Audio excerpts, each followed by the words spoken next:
Good afternoon. As we come on the air, we are tracking the chance for severe weather on the eastern plains. Here's a live look at the radar. You can see it moving, and we know it takes a little time to get going. Yeah, it is the afternoon, though, so it is starting. Let's take a live look up in Greeley. Clouds starting to roll in. The eastern plains, the northeastern part of the state, expected to see a volatile afternoon and evening. Thanks for joining us here at 4 o'clock. I'm Tom Green. And I'm Kim Christensen. We have team coverage of the severe weather coming our way. Kathy is tracking where the storms are headed, but we want to start with meteorologist Corey Reppenhagen, who's out in his element. And Corey, I think you're north of Bennett, right? Yeah, Adams County, just north of Bennett. Been keeping an eye on the first two developing storms. Pretty strong storms right there on the east side of the metro.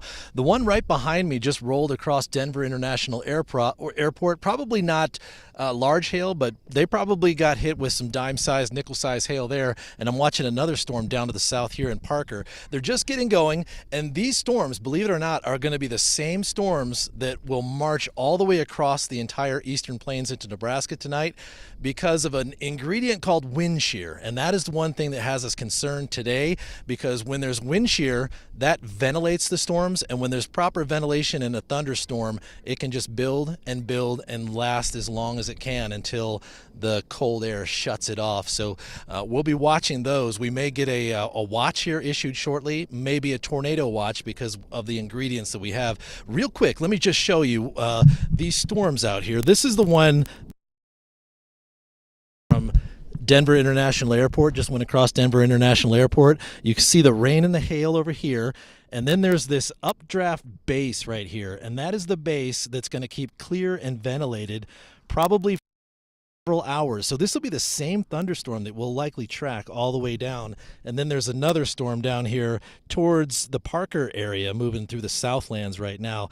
But these thunderstorms are the same storms that we'll be watching the entire day. So it's one of those days that's interesting. If you live on the eastern plains, you can actually watch the storms head right to you, because these are the same storms that will be marching all the way across the eastern plains. So Kathy, we definitely have to stay weather aware today, all the way from the edge of the metro all the way to the edge of the state. And Corey, I think as you and I were talking about as well, the potential for isolated supercells going late into the night, that nocturnal convection can be extremely dangerous.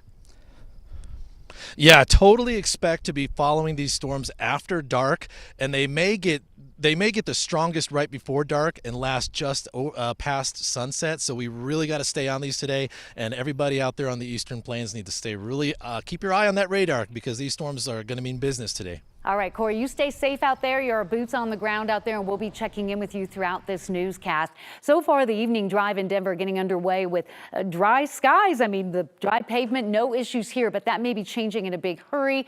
Up over the elevated terrain, we're actually tracking the potential for some rain and snow tomorrow. Your weather headlines: the severe weather threat will grow across northeastern Colorado into the late evening into the overnight hours. Tomorrow will be cooler with showers for Denver. The severe weather threat for Denver will be lower. And then we're heading into Wednesday, which will be warmer and drier and a little bit calmer. Starting to see some of that moisture coming in from the southwest. When Corey was talking about wind shear, we're talking about winds coming in at the surface from one direction and winds aloft coming in from a different direction.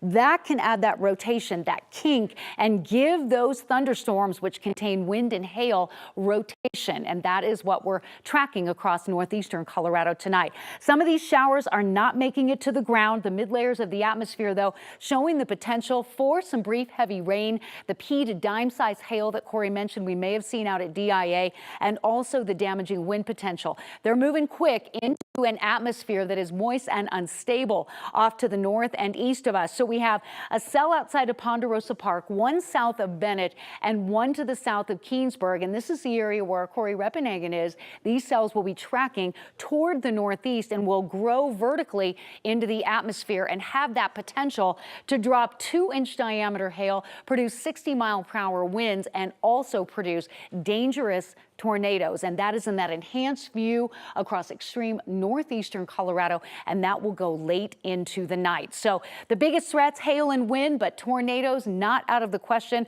We'll check the radar and have that forecast for you in detail coming up.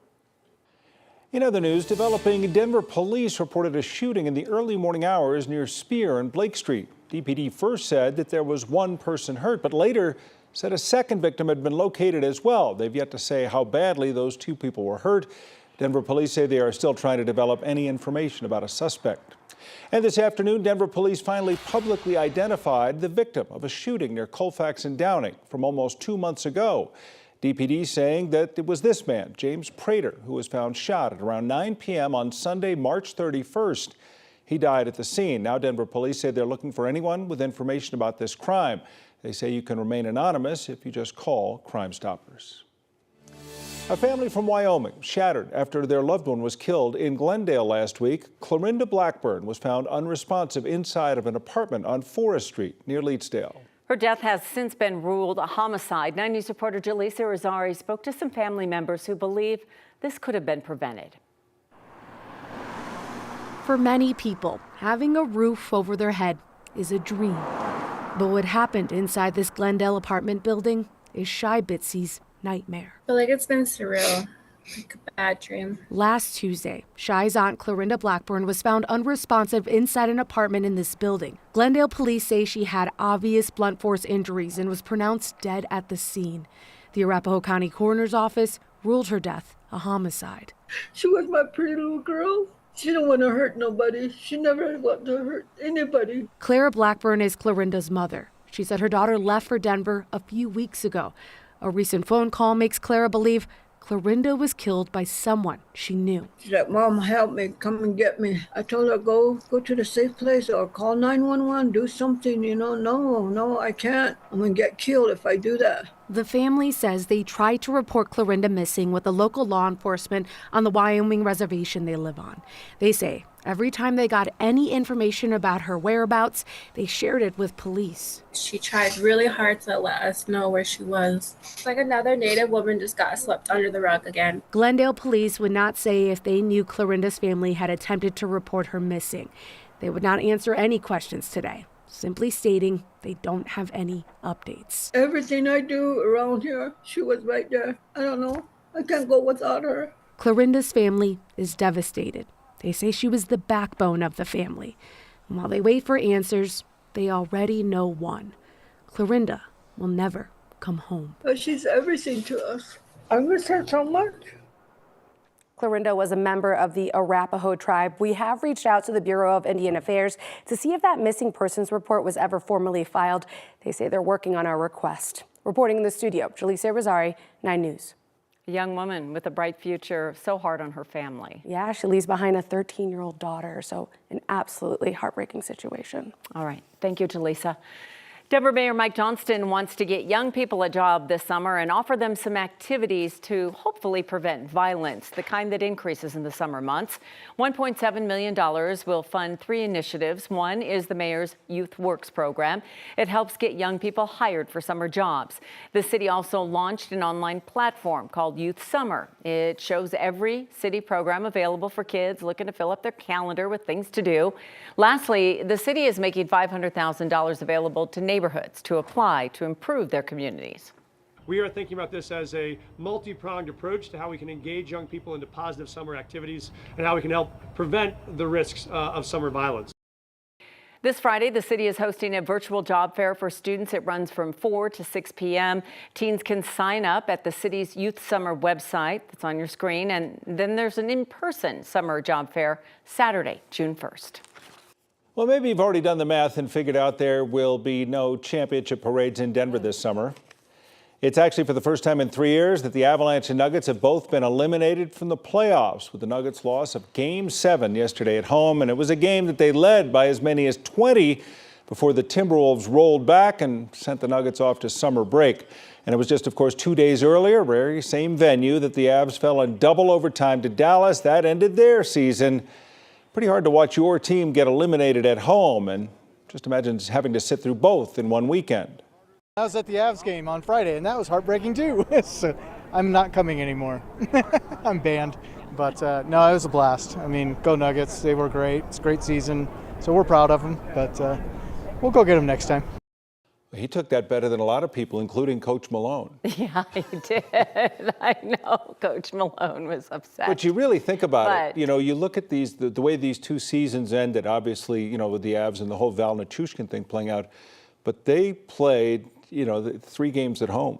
Yeah. And they lost all 3 of them. That was the weirdest part The of Nuggets it. played 4 games at home. They only won 1.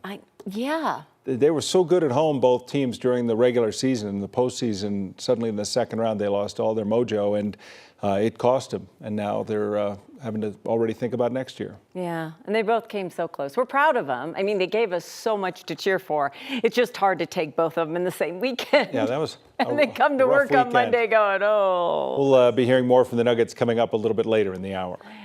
But in other Colorado sports news, it's going to be another packed Folsom Field for the Buffs this season. The team announced today that 2024 season tickets are sold out. There is still a chance to get single game tickets, and of course, you know, they have the student tickets. Tomorrow, CU is putting single game tickets on sale to the general public. The sale starts at 10 in the morning.